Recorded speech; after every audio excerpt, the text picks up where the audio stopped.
All right, here we are from the margins with James Lafont and David Washington. It is great to be back with you both. This is our first broadcast, our first recording after the election. And I'm not shocked of the results across the board because we've been doing this for years and we've been discussing what's been happening. Let's start with the very top of the ticket, Jimmy, and let's work our way down to the local level and see where the conversation takes us. What say you on the Trump victory? Okay, let's start from the top. Not a criticism to Kamala, but to her staff. Not a criticism to Kamala, but to Biden. Not a criticism to Kamala, but it's enough is enough. Let's start. Biden won South Carolina after he had lost the first five primaries. Then the pandemic came in. Cuomo suspended his primary in the state of New York with the so-called pandemic thing and other, and basically the party declared without any more primaries, Biden the victor. At that time, people were angry with Trump, like they were angry with him. Trump did not know how to do a campaign. He went out there and basically thought it was in the bag, so he didn't really have to kill himself too much, and it wasn't in the bag. So basically, he got in there. Uh, Democrats keep telling me that he did a great job. Look, neither did Biden nor Trump do a great job. In politics, there's one word that people forget, and I'm going to teach them right now: perceptions. The precept was that the economy was screwed up because everything was costing higher, the gas was higher, this was higher. So the perception is that the economy was bad. The fact that there was low unemployment and that the stock market was booming, who cares? The majority of people don't depend on the stock market, and the majority of people, all they care is how much they're paying for gas and how much they're paying for food. That's it. Those two were out of line, and there was no real, hey, let me. Second of all, everybody knew that for the last 2 years of Biden, he's not there. He hasn't been there. I mean, what you saw in the debate, let's stop pretending that that happened that night. That had been happening for a year and a half. We were hearing the rumors and this and that. But yet the party, no, he is solid. No, we're behind him. No, CNN and MSNBC and everybody who's saying that you're wrong. Blah, blah, blah. 4 months before the election, we had to remove him. And then they put down everybody's throat. Here's Kamala, who I asked this question in a very simple way. Do you really think if Kamala had gone to a primary, she would have won? My answer to you is no. She might have had the machinery behind her, but no. In the 4 years that they were in power, they did not keep their base happy. That's a factor. And they did everything to say, hey, you we are good and everything else. And their campaign was, I'm not Trump. They thought that everybody did not like Trump. People don't like Trump, but he gives them hope. I'm going to do this. I'm going to do that. Look, I hate to say this. There's three conclusions that I've reached. One, this country is not ready to have a woman. Somebody asked me, well, was it because she was African American? No, you forgot that 4 years ago, the country rejected a white woman. So let's stop pretending that it was because she was African. No, this country does not want woman president. And the proof is that Hillary did not win the female vote. Correct. It did Kamala. So basically, let's stop pretending. Second, basically nationally, for some stupid reason, it took them at the end that they started to realize that African American men were not with her. They realized it late because they got to the campaign late. I'll accept that. Okay. And they had no solution for it because basically the party has always taken for granted the African American vote and the Hispanic vote. Well, guess what?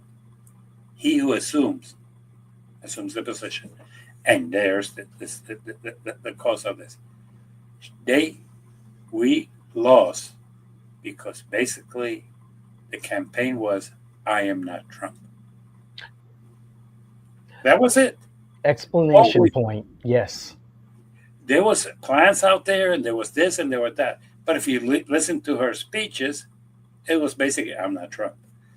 Uh, was I she agree. tied to Biden's fiasco? Yes. Should she have been tied to Biden's fiasco? If I was planning strategy as a and you, sure, Oh yeah. that's the plan. Do it. So basically, yes. My concern is this: national, or the Democratic Party sits down, do some self search into its soul, be critical, and changes drastically, or proves eyesight correctly that the definition of insanity is repeating the same act, expecting a different result. The Democratic Party has taken three areas that it's mistaken. It's pushed away the white vote. It has. Working class white vote. Okay. It has taken for granted the African American and And the Hispanic. Hispanic vote, but not worked it. So, next program, you and I are going to come up with 15 points to save the Democratic Party, the National Democratic Party. Then the following program will take 15 points to save the Florida Democratic Party, and then the other program we could how do we save the local Democratic parties? Okay. Jimmy, I'm taking my notes and I'm checking off every point that you made that I agree with.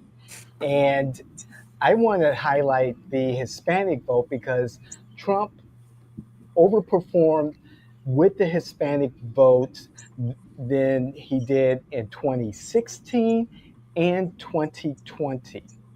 He did better across the board. There's no doubt about it. He did better across the board, thus his electoral landslide and winning the popular vote. He did well because, and this is coming from all across the political spectrum that I'm aware of, and the data continues to come in, and everyone's opinion continues to come in. He talked about prosperity. That's it.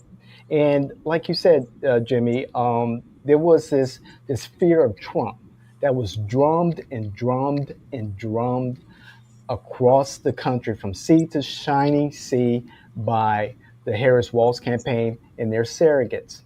And then again, also the fear campaign when President Obama came out and spoke directly to men, specifically black men.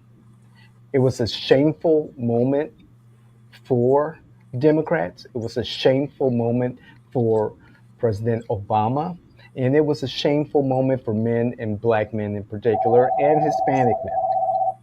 And I hope that we don't see that anymore because we are seeing the bleeding of men from the Democratic Party, whether it's the national or local parties, we're seeing the bleeding of men from the party locally and specifically. I want to touch upon this directly when we start talking at the very local level, Hispanic men, but Hispanic families in general.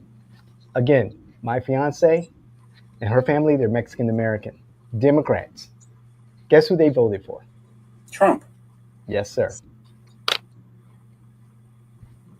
Without hesitation. And when they get deported, then they'll change their mind. No. I see what you said. And you know something, Jimmy? They talked about that. Let's talk about that. They talked about that.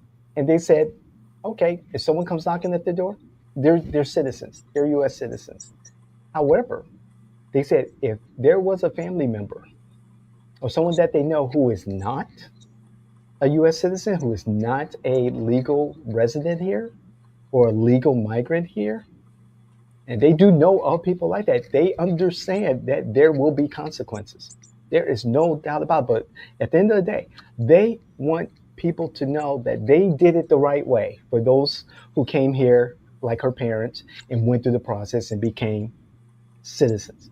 There's a legal process, and therefore they're just asking that Look, everyone do that. it's not, it's a Hispanic phenomena because of two things.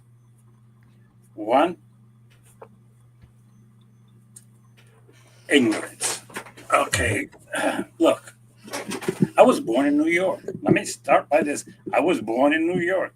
My birth certificate is from New York. Okay, my parents were born in New York. My grandparents were born in Puerto Rico.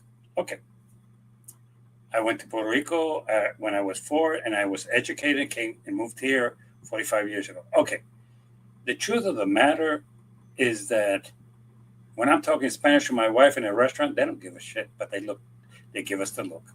Okay, so and when I hear people, well, you have to adapt and incorporate and become part of it. To a certain part, I've heard that from African Americans saying that they should. Okay, to a Puerto Rican's, immigration is irrelevant. It really is. Until recently, where 2 or 3 things have happened. Let's start by the beginning. The Senate has met. They're trying to work out who's their leader is going to be. But they've already made an agreement that they're not going to give statehood to Puerto Rico or to D.C. That's not going to be discussed, and it's not going to ever pass through. All those Puerto Ricans who voted with the idea that the Republicans would help them or Trump would help them, no. Now, I understand people who are Hispanic who've done this because it's what I call you've been indoctrinated. I did it right. You should do it right. And if your family is starving in Mexico, I don't care about that. That's not an issue. You should do it right. The fact that they're not giving citizenship for the last, and those who have a problem, yeah, and that's fine, and I can understand it. The problem is that the way the party has associated is thinking that all Hispanics think the same. Look, I'll go a step further. I'm a political analyst for the local Telemundo. So I see the program, the news, because I appear on it. So I want to see which part they cut it off and which part they put in. Just my curiosity. So I could tell you that the Democratic Party spent nothing during the elections here on Kamala. Florida had been written off from day one. But the consequence is that the local campaigns don't have any money to put down the Democratic message. So basically, the only message that they're hearing is the Republican one. That's it. Second, there is an issue that people think, and this is the problem that I have. Again, like I said, our message was, I'm not Trump, which didn't hit anybody. But the second message that we pounded on, we lost in the state of Florida. We lost abortion. Yes, we did. And we lost it because basically they lied about it, and we have taken their lies. So, which is going to be my point number 1 next week. The truth of the matter is very simple. You took for granted the Hispanic vote. You don't work it. You don't offer an alternative. Are there Hispanics who can vote, who think that, like your in-laws, well, we did it correctly, so everybody else should do it? Sure. Or the ignorant people who think that homeless is a matter of poverty, Right. which it isn't, but they still think it's a matter of poverty. It's a matter that you've kicked out your crazy veteran relative because he's driving you crazy because he's hearing voices, and you threw him out of the house, and he prefers to be in the street, even though the VA is paying him $3,500 a month, and Social Security is paying another $2,000. He has more than enough to pay rent. He prefers because that's a mental health issue. We don't address them, Sure. and and we should. But the truth of the matter is, the Democratic Party is going to have to come up with something. Look, the Republican Party was losing because it was fragmented. Yes. As much as we are. Here enters Donald Trump, and I will give him credit for two things. He became the leader of the party, and a strong leader. Or you do it my way, or I will run somebody against a primary against you, and you will go nowhere. Okay? He followed through. And he criticized Mitch McConnell. He criticized Romney. He criticized McCain. He criticized all those Republicans that he thought were holding back the party. Like a boss. Okay. We don't have a boss. We don't even have somebody that the Democrats can say, that's our leader. We don't. We don't have a leader.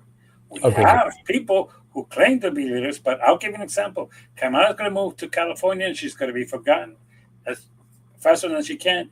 And if she tries to mount a campaign in 2028 to run for president, she's going nowhere. Okay? Who is going to be the president in 2028? That's a good question. JD. Do you have anybody in mind? JD Vance right now. No, for us, Democrats. Shapiro, Gretsch, Newsom, Escamani. No. Can they take over the people? Can they have? Look, the last candidate that we had with charisma was the first term of Obama. The second term of Obama, most people will tell you, his charisma disappeared. Same with Clinton. His first, he had charisma. After that, we go back to Kennedy. Why? Because we don't look. Democrats fall in love, Republicans fall in line. That's right. It's time that we need to fall in line and say, okay, this is our agenda. Look, woke, you're out of here. Yes, hey, thank you. Thank you. You're out of here. Hey, yes, we're going to discuss this, and let me give you some good values of you call yourself a conservative? Okay, let me teach you what a conservative is. Conservative does not want the government telling you what to do with your body. Period. This is a conservative thing, and as long as I am president, the government's not going to tell you what you're going to do with your body, and that will sell. Not a woman's right. Look, one thing that is proven, women don't vote for women at a national level. They do in Orange County, which is a phenomenon, but they don't do it outside. So basically, it's time to find a leader who's strong, who can control, who can not be a wussy and sit there and say, hey, Donald Trump, you're lying. Hey, JD, you're an idiot. And people say, you mean you don't do that? That's what Trump has been doing since 16. That's right. People buy it. That's what correct. They want to hear. But we know we are polite. Or when they go low, we go high. No. And look how quickly that changed. Look how quickly that changed. And to throw a couple of more names out there, Jimmy, J.B. Pritzker, the governor of Illinois, maybe in 2028, or who I really like, and I was introduced to him during the Democratic National Convention in Milwaukee, but the good mayor of Milwaukee, Cavalier Johnson. I like his poise. I like the fact that he made safety first. I like the fact that Milwaukee turned out to be a good experience for Milwaukeeans and also Wisconsinans. Is that a word? For the residents of Wisconsin. He's a Democrat, and he is a young black man who I think would be a great candidate at the national level. I have no doubt. The question is, does that the new person that we're going to have to put up there, and he go toe to toe, call JD Vance a liar, go toe to toe and say, hey, these people have lied to you, and this is what's happening. Hey, let me go and talk to the Hispanic male. Let me talk to the African American male. Let me talk to the white male. Let me talk to you as equal. Because to some degree, that's what Trump does. He talks to everybody the same way. And if he doesn't like you, he insults you. And people are Yeah, fine with that. The politics of the days of the gentleman are over. that's right, sir. Are Politics over. is a blood So sport. you're gonna have to have somebody say, "Hey, JD Vance, you're an asshole." Mhm. Oh, we do that in a Democratic convention. Well, you don't do that. Yes, you do. I'm sorry, I Mhm. do. If you know what, I got in trouble the first time in the Democratic Party because I called somebody out, and I was told I shouldn't call him out because he was gay. And I said, "Well, wait a minute. What came out of his mouth, was that true? No, it was a lie." Okay, so if he was a straight man, the, the way I call him out, would that have been fine? Sure. Look, that's the other thing. Politically correct is over. Okay, it's over. We need to sit down and go out and campaign in a completely different way. Agreed. Agreed. And we also need to understand one thing that is not understood yet. This idea that all politics are local, Trump has proven it, maybe not. Not at the presidential level. Maybe if you want to get elected in Orange County for a position, yeah. Sure, sure. And to speak to the national politics, that is a good segue into Florida and Orange County, Central Florida politics.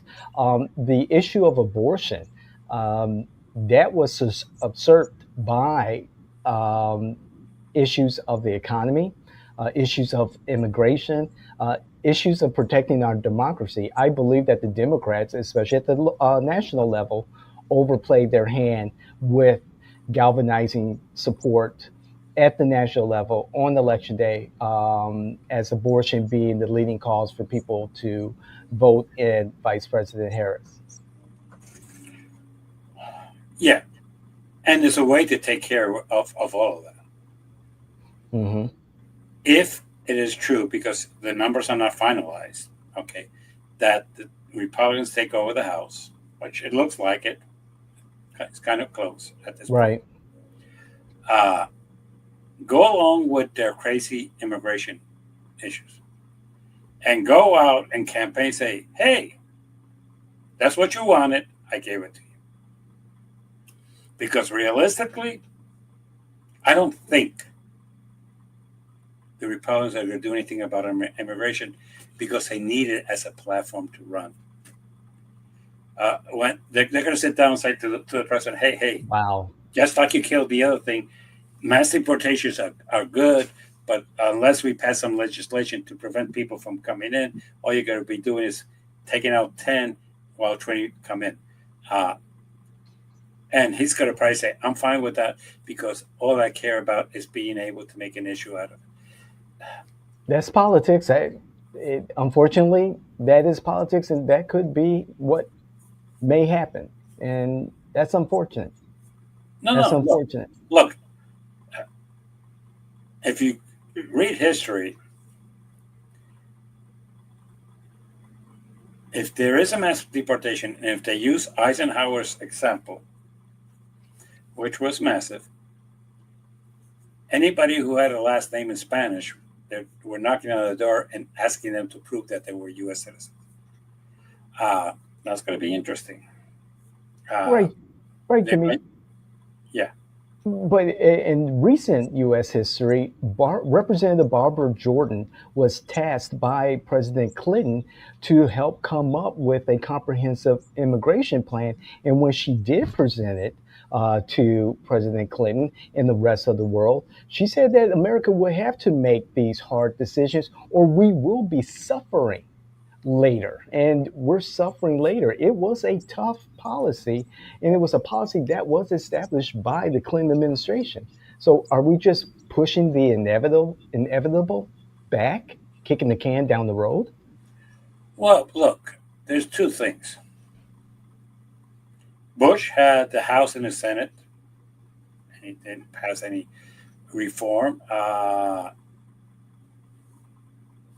The truth of the matter is, we perceive it as a problem. Hmm. We do, and I'll give you and I'll grant you that. Now, I'll say something that might get offensive, but this morning I got up to come to my office to record this program, and I passed by two houses down my neighbor, and they're doing a new roof. Uh, Okay. Oh, there we go. There we go. and now the people on that roof speak English. Okay, Hmm. uh, so if we start kicking all these people out, are you guys ready to get on a roof? Are you guys ready to go collect the oranges here in Florida? Are you going to go collect the celery? Are you going to go collect the strawberries and raspberries that you eat? Or just decide not to do that anymore and bring them from Chile and other countries and pay double? But who cares? We got rid of the Mexicans. We're good. But but Jimmy, let me push back against that because there are instruments, tools, resources in place to allow um, migrants to work the fields, to work on the rooftops, and so forth and so on under a certain work permit. I mean, we do it for student visa, work visas, work permits. Um, and is it 2A status, 2B status? I can't recall which Cedra was here to help me with that. But isn't there a mechanism in place to continue to have those migrants who are willing to do this work continue to work? And if not, can not just the Trump administration, but can any administration create that special class of workers, of residents who are here for those purposes and allowed to do that work and remain here legally? Okay, you're partially correct. Thank you. Okay. There is a mechanism. Unfortunately, the mechanism, you have to go and apply. You have to have somebody who's going to give you a job and somebody who is uh, going to pay you. The reality of it is that construction work is not what we tend to think of. Construction work is like right now. No company has people hired. This is the real world. I mean, nobody has 25 people there expecting next week to have enough work for all 25 people. No, what they do is they go into labor pools and they say, hey, send me 6 roofers because I have a roof to put in District 5. Okay, here's 5 roofers. Okay. Hotels today don't have people who do housekeeping. You call the labor pool and they send you people to clean the rooms. So the reality is that nobody is going to give you a visa to come here to do these jobs because they have to promise that they're going to have you full time working here. Second, they have to prove that there's nobody else in this country who's willing to do construction or to do housekeeping, which is Right. a very high uh, level to prove. And the third thing is this is the real economy that people don't understand. If they do it that way, then they have to pay them a certain amount of money. And they have to publish how much you're going to pay them. If they go to the labor pool, or let me go and be more realistic about the world.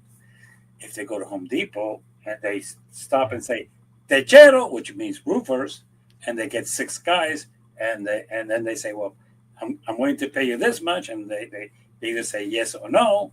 Then they take them to the site, they pay them in cash.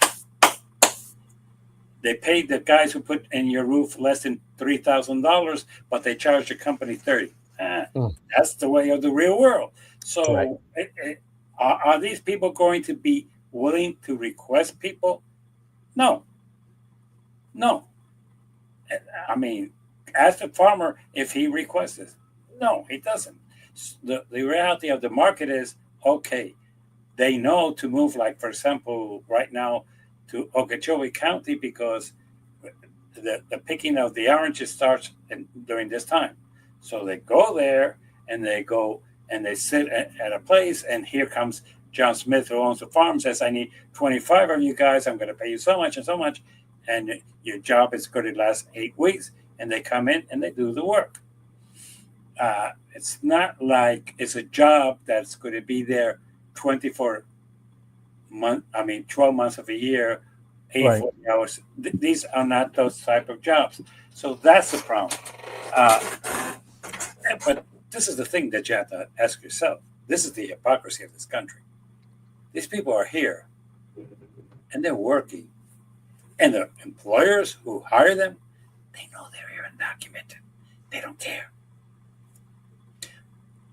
That's our dirty little secret. And that's why at times when Scott wanted to pass a legislation here, the people who opposed him was the Florida Chamber of Commerce, the Agriculture Division said, don't do it. That's why when they saw that it was going to be more difficult for people to come into this country,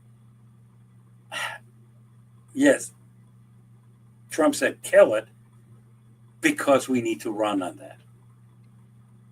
So is it an issue of fear that we need to run on? Yeah, we do. Can you apply for a visa? Yes. Right. Do you get them? No. Right? You want to hear a joke? Telemundo's about to come out with an article where four Puerto Ricans who are married to people who are here undocumented are requesting that their spouses be allowed to stay and given permission under the law. Right. The local statewide immigration, U.S. immigration, has answered them in writing that their application is being denied because they're not U.S. citizens. Wow. But Puerto Ricans are U.S. They citizens. are. But the problem is that when people say, well, why don't you do it correctly? Okay, look, I screwed up when I was young. I did a lot of stupid things. Should I be penalized for the rest of my life? The answer to that is no. Yeah. Look, some of these people came over. They were desperate. They were leaving gangs. And I understand. And let me tell you something that a lot of people do not understand. More than 3/4 of the people who are here asked for asylum. They came into the border and said, look, I'm being prosecuted this, and they're there. And they're waiting for a hearing date. They really are, to sit down and present their claim. So when you say illegal, not really. You did come in and say, hey, look, I got a problem. Can I come in because I'm starving down there, or because politically I'm being prosecuted, or because I'm a rape victim or whatever? And sure, here's the paperwork, and you have a hearing in the next 8 or 9 years to prove your case. Mm-hmm. Okay. Is that person here doing it incorrectly? The answer to that under the law is no. But we've been told that all these people are coming in, and they are. And they are. And the truth of the matter is that basically they are. And the one that we don't want to talk about is the white undocumented people that are here from Britain, from Canada, and from other parts of Europe. Those we don't talk about because those are white. And that's an issue for another day.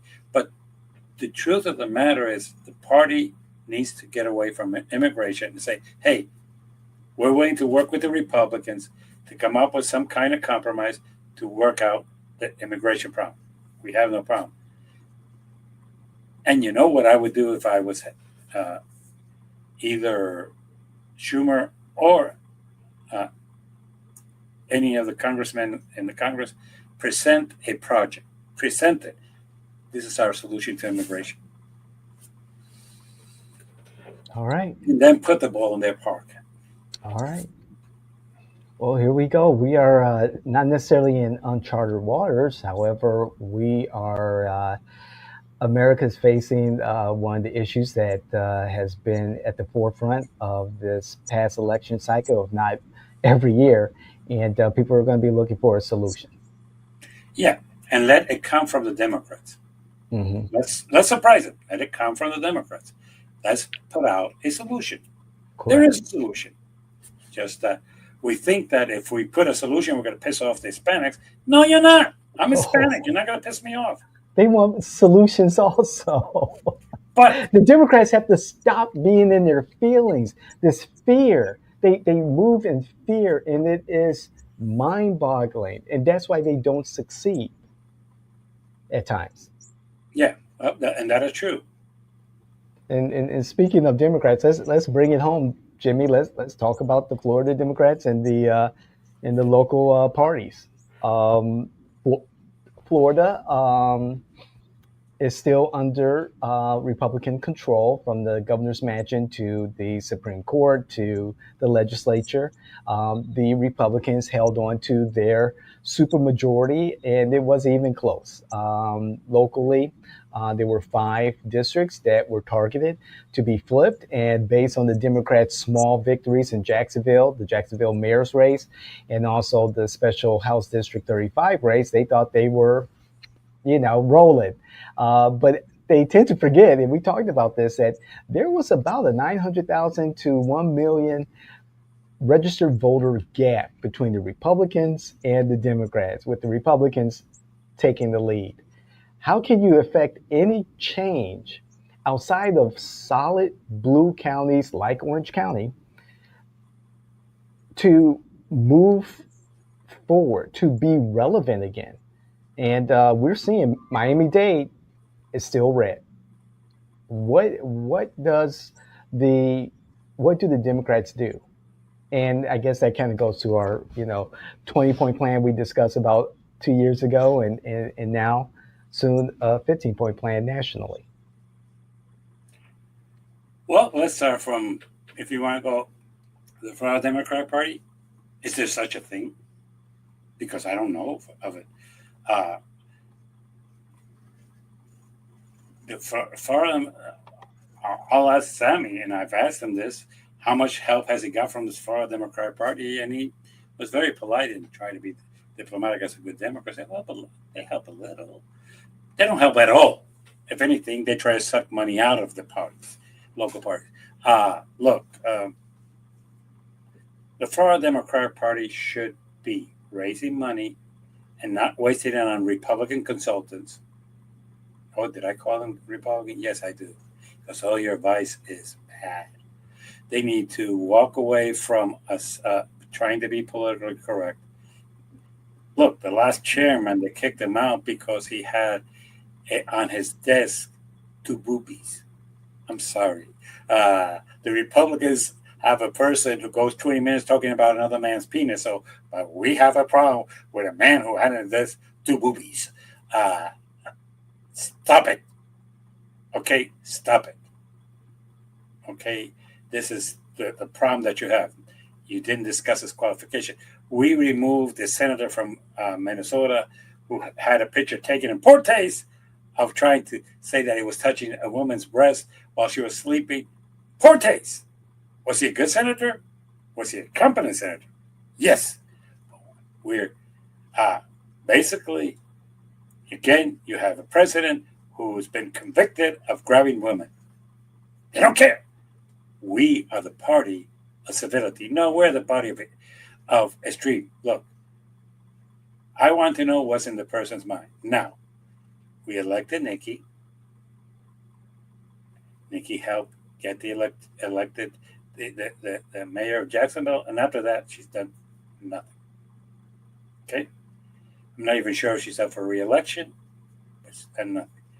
Right now, she is the one person responsible for destroying the Florida Democratic Party by Sure. taking away this committeeman and committeewoman because they were too powerful. Okay, and now saying Orange County, you're gonna have to find 25 people to be state committeeman and 25 women to be committee women. Seminole County, you're gonna have to find 14. Osceola, you're gonna have to find X amount, and basically know that the more people you split the vote up with, the weaker it's going to be, unless the Florida Democratic Party gets a strong leader, which none of them is going to be. Correct. Correct. So the Florida Democratic Party is going to be useless for the next 4 years. So this is my advice. Learn from Orange County. Sammy, today I congratulate you. You did a great job. Sammy, you have worked your butt off and delivered. So I'm going to congratulate you. But I'm going to tell Osceola and Seminole, learn. First of all, you need to get your candidates elected so you can get some funds back from the supervisor of election. Second, you need to find ways to raise serious money so you could do a campaign. Basically, you need to help out during this time and with training, with helping them how to submit financial things. But most important, find somebody who can help you with recruiting. Okay? And sometimes it's as simple as being in a meeting of the CRC and turning around saying, hey, Nicole, you should run for District 1. Mm-hmm. Mm-hmm. Hey, Kelly, you should run for District 5. Mm-hmm. And be available to them and help them out and be invited on December 4th to their swearing in.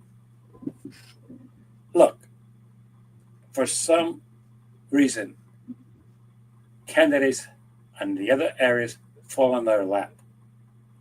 Okay, it's mind-boggling to me that 60% of the registered voters in Osceola County are Hispanic. Yes. Yet there's only 2 county commissioners that are Hispanic. The city of Kissimmee, which is a joke, there's 2 or 3. But in Kissimmee, it's an 80% registered voters. Okay, so even 3 is a joke. Mm-hmm. That the local Democratic Party is run by people who do not work the Hispanic vote. They don't care about the Hispanic vote. And we lost the Hispanic vote because what you don't cultivate, you lose. So Osceola County, you could also learn from Sammy. At this point, this is what I would advise the counties. Orange, Osceola, Seminole. You might want to invite Volusia Mm-hmm. in case just to help them out. And you might want to invite Lake. Create a coalition. Make a mini convention. Work together. Get your act together. Buy from the same provider. Don't try to be your own person. I'm sorry. Jimmy, you took the words right out of my mouth. Work together. But Work for some together. reason, the party in the state level is against that because it sees it as a grab of power. Look, can I tell you how I got elected secretary of the state party? How's that, Jimmy? The first term that I was committee man, I worked and sat down, and at 2:00 in the morning, in a hotel room of the hotel where we had our meeting to elect our chair, sat Volusia, Hillsborough, Pinellas, Orange, Palm Beach, Broward, and Miami-Dade. There, you had all the necessary votes that you needed. But you could go and I said, hey, Seminole, you want to be in the loop? Sure. You're going to vote for us. Oh, so you want to be in the loop? Sure. You're going to vote for it. And I presented, between all 3 of those counties, a strong slate. At the same time, I took leadership positions of working things out, and I recruited Alma Gonzalez as our treasurer to have at least one Hispanic on the board. Okay. Second time around, Ron Smith was the chairman, and he was quitting, and we were going to replace her with Anna. Okay. At that point, I met in my room with all the 7. We checked the chair, we checked the secretary, and we checked the treasurer, and we checked who were going to be the state committee man. I mean, the delegates, men and women, we elected them there. And I was the person who was in the back and forth. Simply, that's what they were trying to destroy. And that's what they accomplished to destroy. And by doing that, data became irrelevant. And then when they became irrelevant, all the people from data. Right. Jimmy, I like the idea of like the DECs becoming more regional so that they can be more effective across more counties. I like that idea. But like you said, I think the state leadership is against that, seeing that the formation or the recreation of the role of the state committee man and committee woman has changed now. And then also, kudos to Samuel for at least keeping the ship steady. There was really no gains and no losses. They pretty much came out even as far as Orange County, Central Florida, particularly those 5 seats that were targeted for to be flipped. Orange County is going to be blue regardless. So the wins by Karen Castledeno for Supervisor of Elections was a given. The win by Monique Worrell for State's Attorney Circuit 9 was a given. Whether she's going to be in that seat as the Monique Worrell of old versus the Monique Worrell of new is going to, it will find out after she's sworn in.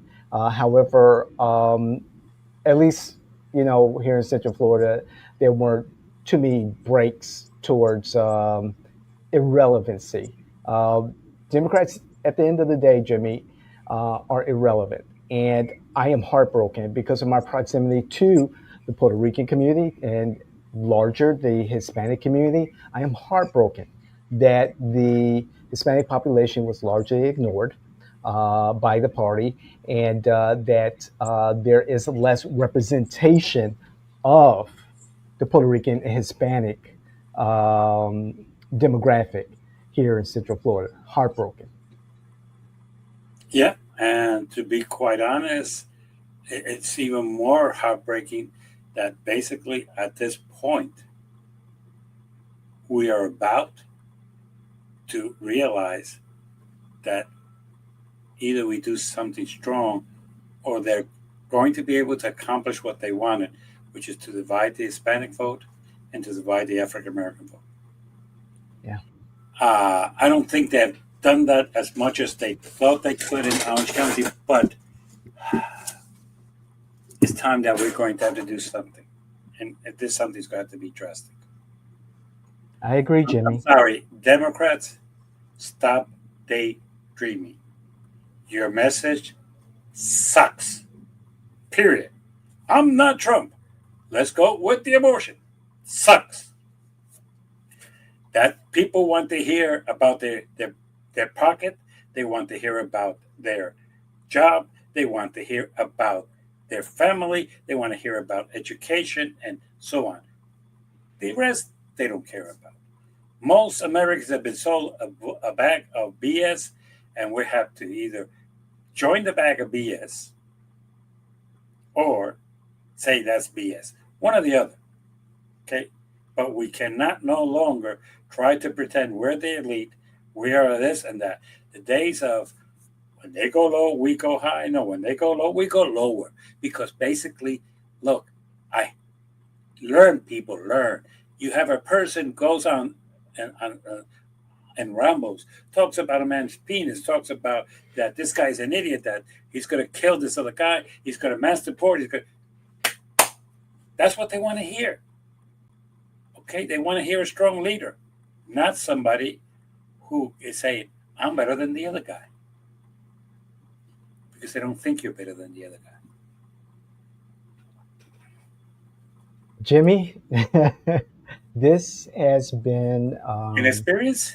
an experience, and an enjoyable one, and a knowledgeable one, and tactful too. And I know, Jimmy, I do know that our content is being seen by the people that should be listening and should be listening. Um, it's made in love and hope and copium. Now, who's the sarcastic one? But I mean, in reality, we want to bring our knowledge and experience to those who want to listen and learn and be mentored and trained and educated for a better Democratic Party, but more importantly, a better community. And I, again, we could talk about this all day. I'm hot out here, Jimmy, but I want to thank you again. It's reaching into lunchtime, and I think I have to take someone to the airport. But I really appreciate it, Jimmy. We've got some homework. 15 points to save the National Democratic Party. Maybe we'll revisit the 20 points we discussed over, I think, close to 2 years ago. However, for our Democratic friends who are crashing out, hey, we live to see another day. You just have to put in the work. Final Correct. words, Jimmy? That's just turn around and when things don't go well, analyze why they didn't and fix it. And that's all we need to do. Amen to that. And we'll make sure we get those shorts out and the reels and all the short form content that'll get people get more eyes on our content and get people to start listening. So And those of you who like us, subscribe. No, we don't have a yes, problem with that. As a matter of we, fact, we love when you subscribe. And you can put indeed. a like, or if for that matter, if you don't like us, at least you can give Let me a us know. dislike. At least I know that you're hearing me.